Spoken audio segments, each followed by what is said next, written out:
আলহামদুলিল্লাহ রাব্বিল আলামিন ওয়াসসালাতু ওয়াসসালামু আলা আশরাফিল আমবিয়া ওয়াল মুরসালিন নবিয়িনা মুহাম্মদ ওয়া আলিহি ওয়া আসহাবিহি আজমাইন আম্মা বাদ।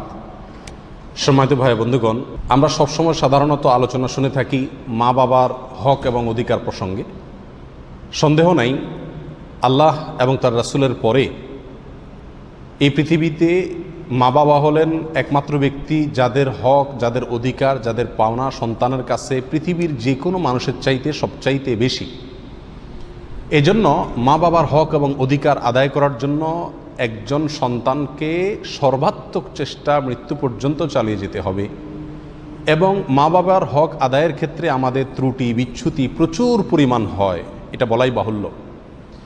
কিন্তু পাশাপাশি এটাও সত্য, সন্তান যেরকম বাবা মার হক আদায়ে ত্রুটি করলে, বিচ্যুতি করলে সেটার জন্য আল্লাহর কাছে পাকড়াও হবে। বাবা মাও সন্তানের হক আদায়ে ত্রুটি বিচ্যুতি করলে এবং সন্তানের প্রতি যদি জুলুম অবিচার করে, তার জন্য বাবা মাকেও আল্লাহর কাঠগড়ার আসামি হয়ে কিয়ামতের দিন দাঁড়াতে হবে। কারণ রাসূল আকরাম সাল্লাল্লাহু আলাইহি ওয়াসাল্লাম বলেছেন, আলা কুল্লুকুম রাইন ওয়া কুল্লুকুম মাসউলুন আন রাইয়াতিহি। মনে রাখবে, তোমরা প্রত্যেকেই কারো না কারোর দায়িত্বশীল, প্রত্যেকেই কারো না কারোর কি দায়িত্বশীল। এবং যে যার দায়িত্বশীল সে তার ওই দায়িত্ব সম্পর্কে আল্লাহর কাছে জিজ্ঞাসিত হবেন। অতএব মা বাবা তারা সন্তানের দায়িত্বশীল, তাদের অভিভাবক, তাদের দায়িত্ব মা বাবার উপরে। মা বাবা যদি তাদের দায়িত্বকে যথাযথ রূপে আদায় না করেন, তাহলে আল্লাহর কাছে তার জন্য জিজ্ঞাসার মুখোমুখি হতে হবে।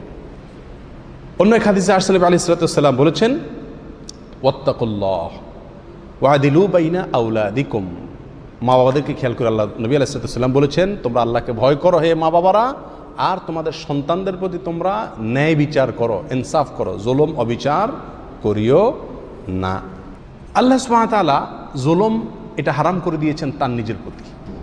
এক হাদিসে আসছে, নবী আলাইহিস সালাতু ওয়াস সালাম বলেছেন যে আল্লাহ সুবহানাহু ওয়া তাআলা হাদিসে কুদসিতে বলছেন যে আমি আমার নিজের প্রতি নিজে হারাম করে দিয়েছি জুলুম করাকে। কারোর প্রতি জুলুম করা আমার নিজের জন্য নিজে আমি হারাম করে রেখেছি। কে বলেছেন? আল্লাহ সুবহানাহু ওয়া তাআলা। আল্লাহ তিনি মালিক, সৃষ্টিকর্তা, আমরা সবাই তার গোলাম। তিনি আমাদের প্রতি জুলুম করলেও কারোর কাছে তার হিসাব দেওয়ার প্রশ্ন নাই। তারপরও তিনি জুলুমটাকে নিজের জন্য নিজে হারাম করে দিয়েছেন, তিনি কারোর প্রতি জুলুম করবেন না। তাহলে আল্লাহ হয়ে যদি বান্দার প্রতি জুলুম করার অপশন আল্লাহ সুবহানাহু ওয়া তাআলা নিজে বন্ধ করে দিয়ে থাকেন, তাহলে মা বাবা সন্দেহ নাই সন্তান দুনিয়াতে আসার জন্য তারাই মাধ্যম, তাদের হকের কোনো শেষ নাই। চামড়া দিয়ে জুতা বানায় দিলেও তাদের হক আদায় হবে না, সন্দেহ নাই।